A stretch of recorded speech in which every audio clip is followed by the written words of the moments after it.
Today we are going to take the topic of types of quadrilaterals. First, let us understand the meaning of quadrilateral by breaking it into two parts. Quadri means it is a combination of four and lattice means side. So in simple terms, if you try to get the definition, it is a closed four-sided figure. The different types of quadrilaterals that we are going to see today are square, rectangle, rhombus and parallelogram. Let's move on to the first quadrilateral. Square. A quadrilateral with all sides congruent and each angle a right angle is called a square. Here all the sides are going to be equal and all the angles are going to be 90 degree. Look at the figure. The lines which I have made on all the sides signify that all the sides are going to be same. That is, side AB is going to be equal to side BC is equal to side CD is equal to side AD, and all the angles over here are going to be 90 degree. This is the basic property of square. Few more properties of square include the diagonals of a square are congruent. The diagonals over here, can you see the lines BD and AC? These are said to be as diagonals, and these diagonals are going to be congruent or they are going to be equal.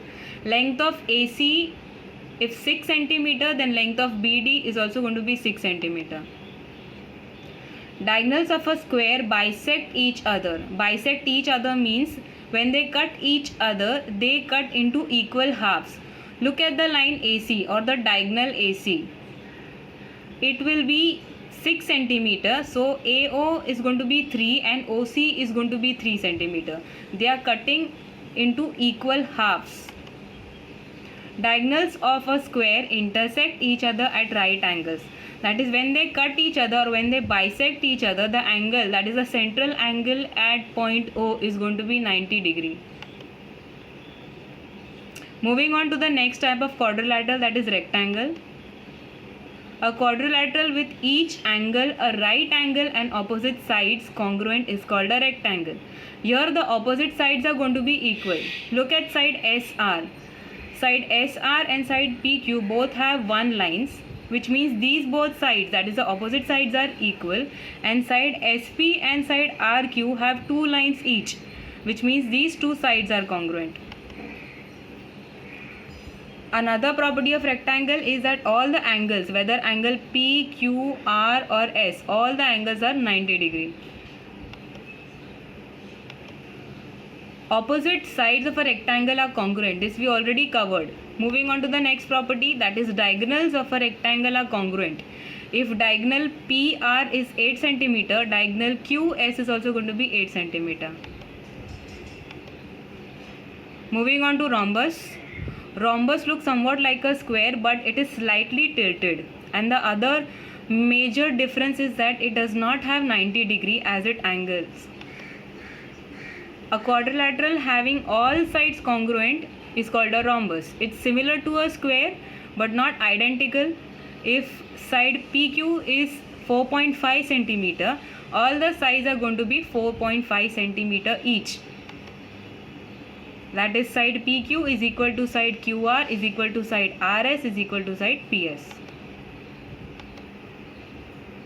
The diagonals of a rhombus bisect each other. As I already told you, bisect means it helps the line to be into two equal halves. That is, length of PO will be equal to length of OR and length of QO will be equal to length of OS.